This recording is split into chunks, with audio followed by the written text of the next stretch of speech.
कैसे हैं आप सब? आशा करती हूँ आप सब अच्छे होंगे, स्वस्थ होंगे। स्वागत है आपका इस कक्षा में। आइए आज हम पढ़ते हैं हिंदी का पार्ट 3 शकुन अपशकुन। तो इस पार्ट में हम जानेंगे कि कैसे जो है आधुनिकता होते हुए भी आजकल मतलब हमारा जो समय है बहुत ही ज़्यादा मॉडर्न है, बहुत ही ज़्यादा आधुनिक है, लेकिन इसके बावजूद भी कुछ लोग शकुन अपशकुन के चक्कर में पड़ जाते हैं, यानी कि अंधविश्वास। है ना? कुछ बातें उन्होंने ऐसी सुनी होती हैं जिनका उनको पूरी तरह से ध्यान भी नहीं होता कि वो किस लिए पहले प्रयोग होती थी या लोग किस लिए मना करते थे। उन चीज़ों को अब आधार मानते हुए बस वही अंधविश्वास में हम लोग फँसे हुए हैं। बहुत से लोग ऐसे हैं कि ये मत करो, वो मत करो, कोई छींक दे, बाहर मत जाओ। अरे ये बिल्ली रास्ता काट गई, अरे ये काँच का बर्तन गिर गया, अरे ये रात को नाखून नहीं काटते, ये नहीं करते, वो नहीं करते। तो इस अंधविश्वास के चक्कर में हम लोग कितना पिछड़ गए हैं और कितना पीछे रह गए हैं। तो आइए चलिए देखते हैं क्या है इस पाठ में। कुछ लोग अंधविश्वास के कारण पढ़े लिखे होकर भी शकुन अपशकुन के चक्कर में पड़कर जीवन में जो प्राप्त करना चाहते हैं उसे प्राप्त नहीं कर पाते हैं। किसी काम को शुरू करते समय किसी का छींक देना या किसी यात्रा पर जाते समय बिल्ली का रास्ते से गुजरना आदि अपशकुन माने जाते हैं। हमें ऐसे अंधविश्वासों को निराधार मानते हुए एक वैज्ञानिक दृष्टिकोण अपनाना चाहिए। रोहन और विशाल दोनों बहुत अच्छे मित्र थे, लेकिन उनकी सोच में बहुत अंतर था। वे गांव की पाठशाला में साथ साथ पढ़ते थे। बड़े हुए तो आगे की पढ़ाई के लिए वो शहर गए। शहर में पढ़ाई पूरी हुई तो नौकरी की तलाश शुरू कर दी। संयोग से उन्हीं दिनों डाक विभाग में कुछ रिक्तियों का विज्ञापन निकला। दोनों ने आवेदन भेज दिया। कुछ दिन बाद डाक विभाग से पत्र आया, उन्हें नौकरी के संबंध में इंटरव्यू के लिए बुलाया गया था। अच्छा, दो दोस्त थे, रोहन और विशाल, दोनों बहुत अच्छे मित्र थे। वो एक ही पाठशाला में पढ़ते थे। तो धीरे धीरे जब वो बड़े हुए तो उन्हें जो है शहर गए आगे की पढ़ाई के लिए, और शहर में पढ़ाई पूरी हुई तो उन्होंने नौकरी की तलाश कर शुरू कर दी। उसके बाद होता क्या है कि डाक विभाग जो होता है उसमें कुछ भर्तियां निकली, उसमें कुछ पोस्ट निकली। ठीक है, तो अब हुआ क्या कि उन्होंने जो है दोनों ने ही आवेदन भेजा, एप्लीकेशन भेजा, दोनों ने ही आवेदन भेजा उसके लिए। जो डाक में नौकरी निकली थी कि भाई चलो हो जाएगा। तो कुछ दिन बाद जो है डाक विभाग से इसको जिसको ज्वाइनिंग लेटर बोलते हैं, तो वो पत्र आता है उन दोनों के लिए, और फिर उसके बाद दोनों को इंटरव्यू के लिए बुलाया जाता है। तो उन्हें सोमवार को सुबह 11 बजे डाक विभाग के कार्यालय में पहुंचना था। दोनों बहुत खुश थे। दोनों ने रविवार को गांव जाकर माता पिता का आशीर्वाद लिया। अगले दिन सोमवार को दोनों जो है सुबह 9 बजे ही घर से निकल पड़े, और अभी कुछ कदम ही बढ़े थे कि दरवाजे पर खड़ी विशाल की बहन ने छींक दी।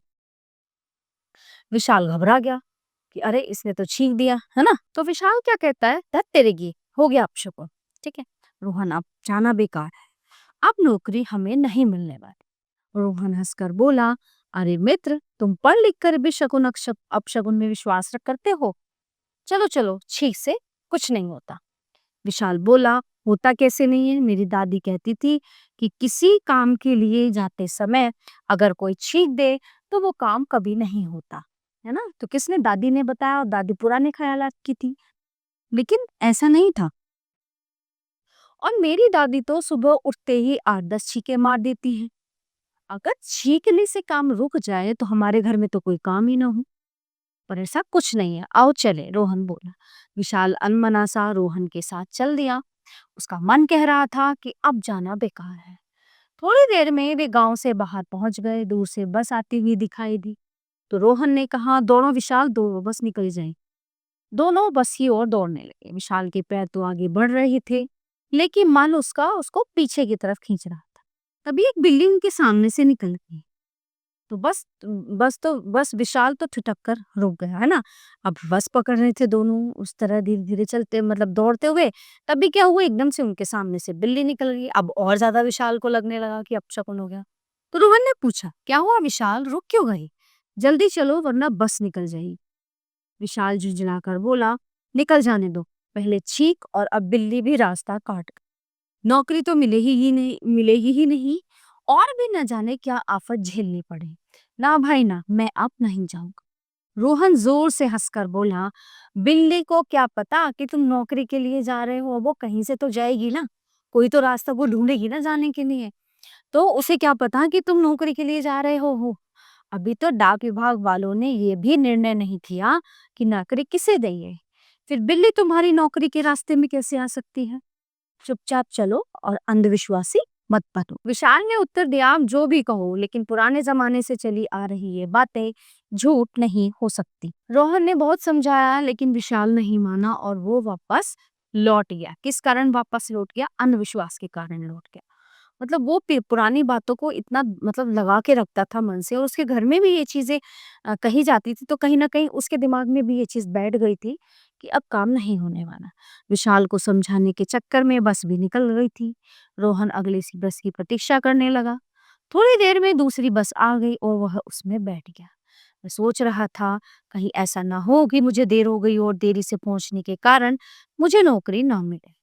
फिर नौकरी की हानि तो होगी ही, विशाल भी कहेगा कि देखा, छींक और बिल्ली के रास्ता काट जाने का फल। ठीक है, अब क्या हुआ, विशाल के चक्कर में एक बस तो छूट गई थी, दूसरी आई, लेकिन फिर भी जो है वो सोच रहा था, रोहन जो है, ऐसा ना हो कि बस देर हो जाए मुझे वहां पहुंचने में और नौकरी ना मिले। फिर विशाल को लगेगा कि ये जो अपशगुन हुए थे इसी वजह से नौकरी नहीं मिली।